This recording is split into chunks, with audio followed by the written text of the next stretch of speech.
자, 요약합니다. 아이가 뱃속에 있을 때는 산모가 즐거운 게 제일 중요하다. 걸음마를 시작하고 3살까지는 주양육자의 정서라든가 이런 게 굉장히 중요해요. 그 다음에 지나치지 않지만 내가 늘 그 옆에 있다라는 확신을 주는 것, 그 아이한테.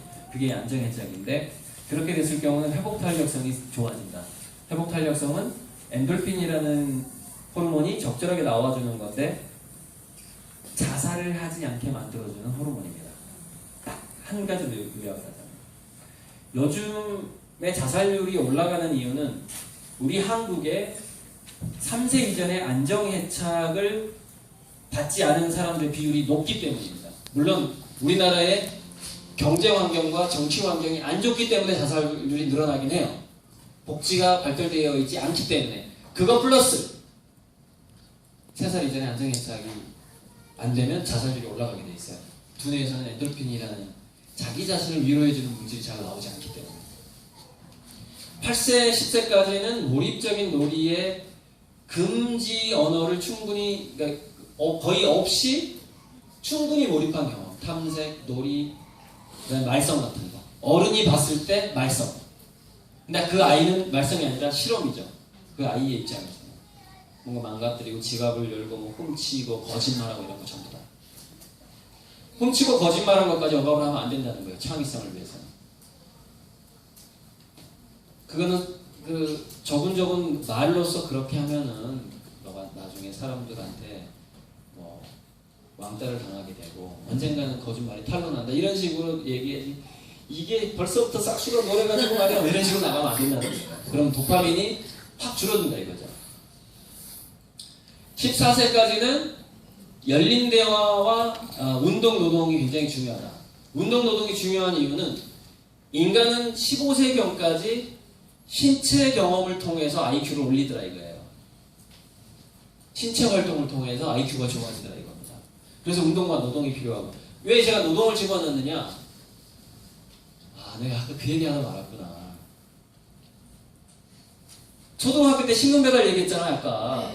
그게 뭐냐면 자기가 자기 가족의 생계에 기여를 한다는 느낌을 갖고 어떤 노동을 참았던 경험이 초등학교 고학년 때 꼭 필요하다는 겁니다. 그게 만족지의 능력을 만든다는 거예요. 그러니까 무슨 얘기냐면 주말에 초등학생일 때 내가 이제 일 좀 하게 생겼어요. 이제 3학년이 넘었어. 4학년이에요. 10살이 되면 어느 정도 운동도 잘하고 일도 할 수 있고 도구도 다룰 수 있단 말이에요. 그 나이가 됐을 때 엄마가 인형 눈가를 붙이면 눈가를 같이 붙이고 포도를 따면 포도를 같이 따고 뭔가 일을 하면 자동차를 고치면 자동차를 고치는데 보조로 얘를 써야 되는 거예요. 초등학교 고학년 때 가족의 생계에 자기가 기여한다는 느낌, 이게 바로 도파민입니다. 자기주도성이고 자존감이에요. 높은 자존감. 근데 대부분의 엄마들이 너는 공부만 잘하면 돼. 이걸 다 망쳐버리는 겁니다. 그래서 애들이 뭐가 부족하냐? 만족지의 능력이 부족해요. 인내력하고.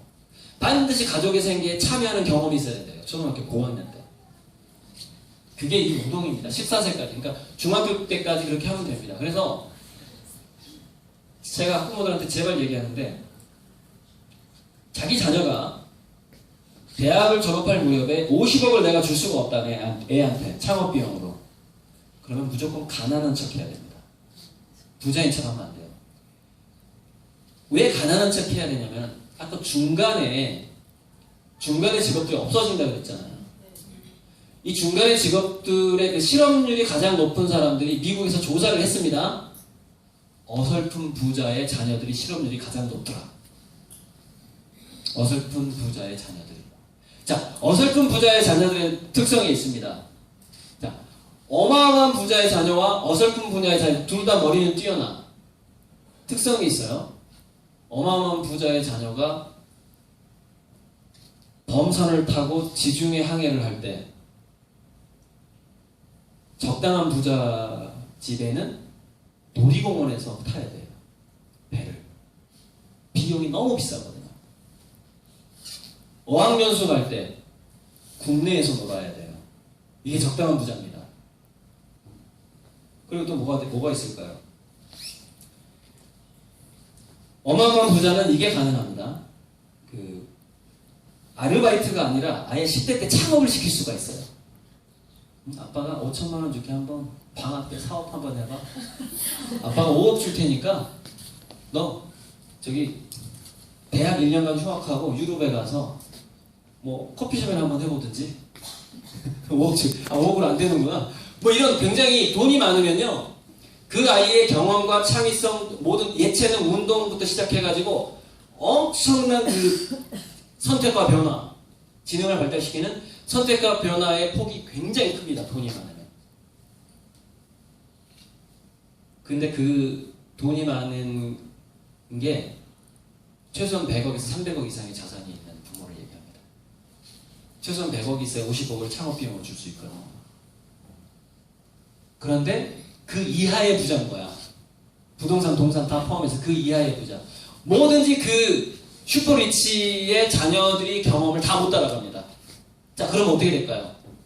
아까 제가 얘기했던 엄지손가락과 새끼손가락이 아니라 가운데 이 세 개의 손가락이 되는 겁니다. 근데 미래의 트렌드, 지금까지 미국 사회에서 있었던 트렌드는 뭐냐? 얘네들이 실업자가 되는 시대를 맞이하고 있다. 그래서 아예 가난한 척 하게 되면 어떤 애가 되냐면 가운데 애가 절대 되지 않습니다. 지능이 낮은 애는 뭐든지 할 수 있는 애가 돼요. 지능이 높은 애는 슈퍼리치의 자식들을 능가하게 됩니다. 지능 발달의 요소가 있어요. 4가지 요소가 있습니다. 슈퍼리치의 부잣집 자식들이 절대 도달할 수 없는 요소가 하나 있어요. 네, 그 희망을 말씀드릴 거예요, 오늘. 일부.